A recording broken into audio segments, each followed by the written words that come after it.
जय श्री कृष्ण मित्रों विजयादशमी पर करें यह 10 महा उपाय, जीवन में अपार सफलता मिलेगी और विजय श्री की प्राप्ति होगी। तो मित्रों, आज आपको हम बताएंगे विजयादशमी पर कौन कौन से विशेष उपाय आपको करना चाहिए और इस दिन कौन से शुभ मुहूर्त में पूजन अर्चन आपको करना चाहिए। तो मित्रों, आप सभी का बहुत बहुत स्वागत है आपके अपने ही चैनल एस्ट्रो गुरुजी में। यदि आपने अभी तक हमारे चैनल को सब्सक्राइब यदि नहीं किया हो तो अभी सब्सक्राइब कर लें और बेल आइकन को अवश्य दबाएं, जिससे हमारे अगले आने वाले नए वीडियो की नोटिफिकेशन सबसे पहले आपके पास पहुंचे। आप नित्य नई नई ज्ञानवर्धक जानकारियां व नित्य का राशिफल हमारे चैनल से प्राप्त करते रहें। तो दिनांक 5 अक्टूबर 2022 बुधवार को विजयादशमी का पावन पर्व रहेगा। तो आश्विन शुक्ल पक्ष की दशमी का बहुत ही खास महत्व रहता है। इस दिन दशहरा और विजयादशमी का पर्व मनाया जाता है। तो कई लोग इस दिन सिद्धि साधना आदि करते हैं और कई लोग इस दिन ज्योतिष के उपाय करके अपने जीवन को संकटों से उबारते हैं। तो आइए अब हम जानते हैं विजयादशमी के दिन कौन कौन से विशेष उपाय आप कर सकते हैं। तो इस दिन धन और समृद्धि पाने के लिए आप विशेष उपाय कर सकते हैं। दशहरे के दिन शाम को माता लक्ष्मी जी का ध्यान करते हुए आपको मंदिर में झाड़ू का दान करने से धन और समृद्धि की प्राप्ति होगी। नौकरी व्यापार में सफलता पाने के लिए नौकरी और व्यापार में परेशानी अगर हो तो दशहरे के दिन माता का पूजन करके उन पर 10 फल चढ़ा करके गरीबों में वितरित करें। देवी पर सामग्री चढ़ाते समय ओम विजयाय नमः इस मंत्र का जाप करें। यह उपाय मध्याह्न शुभ मुहूर्त में आप करें तो निश्चित ही हर क्षेत्र में विजयश्री की प्राप्ति होगी।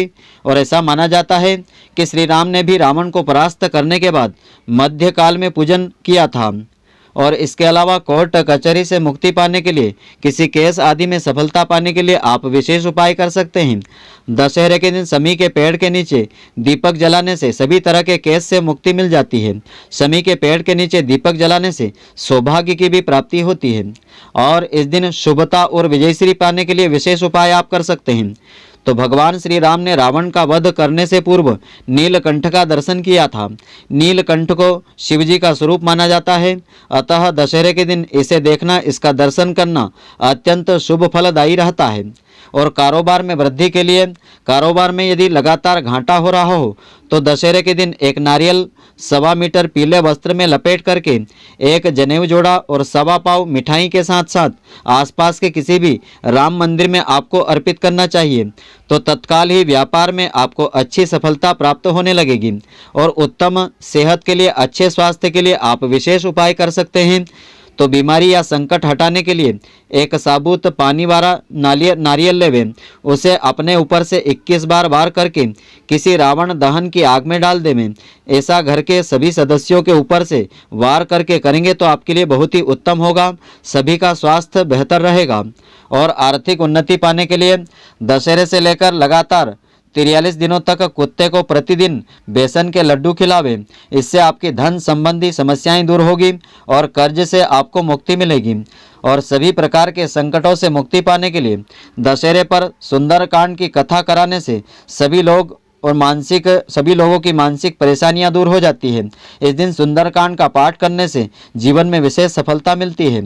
और सकारात्मक ऊर्जा प्राप्त करने के लिए दशहरे के दिन एक फिटकरी के टुकड़े को सभी अपने घर के सदस्यों पर से वार करके उसे छत या सुनसान जगह पर खुद से पीछे की ओर अपने इष्ट देव का ध्यान करते हुए फेंक देना चाहिए।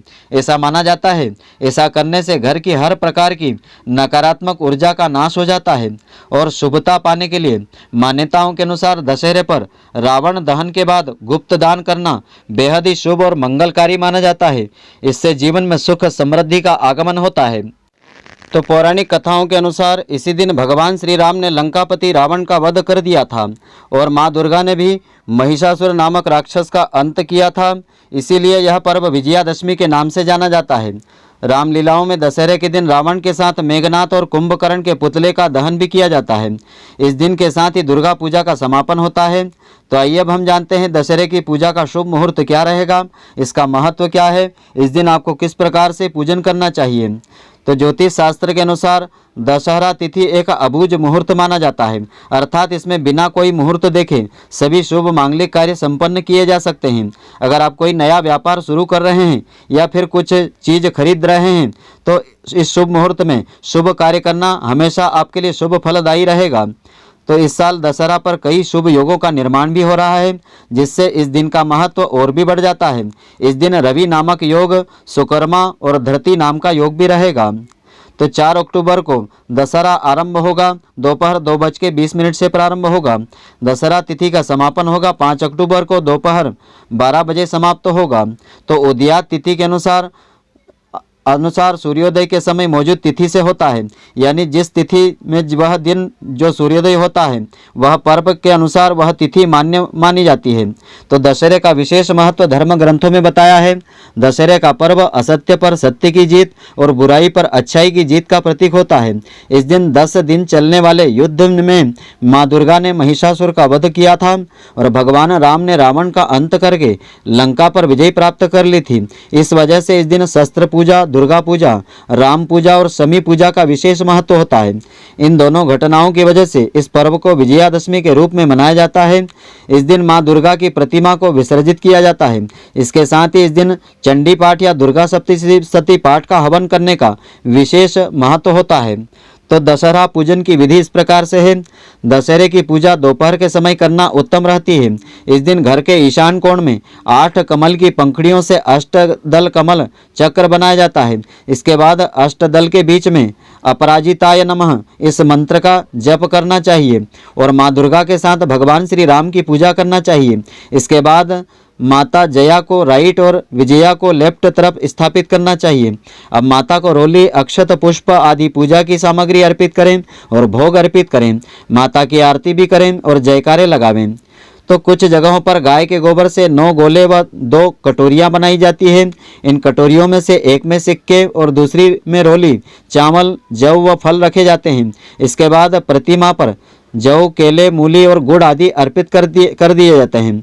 अगर बही खाते या शस्त्रों की पूजा कर रहे हैं तो पूजा स्थल पर इन चीज़ों को रख लेना चाहिए। इन पर भी रोली व अक्षत अर्पित करना चाहिए, स्वास्तिक बनाना चाहिए। इसके बाद यथाशक्ति अनुसार ब्राह्मणों को दान दक्षिणा देना चाहिए और गरीबों को भी दान आदि करना चाहिए, भोजन आदि करवाना चाहिए। शाम के समय रावण दहन हो जाए तो शमी की पत्तियां अपने परिजनों को दे देना चाहिए। फिर सभी घर के बड़े बुजुर्गों के चरण स्पर्श करके उनसे आशीर्वाद प्राप्त करना चाहिए। तो इस प्रकार से आपको दशहरे का पावन पर्व मनाना चाहिए। तो मित्रों, आशा करता हूं कि आपको हमारी यह ज्ञानवर्धक जानकारी पसंद आई होगी। यदि आपको पसंद आई हो तो आप हमारे वीडियो को लाइक व शेयर अवश्य करें। धन्यवाद। जय श्री कृष्ण मित्रों, फिर मिलेंगे।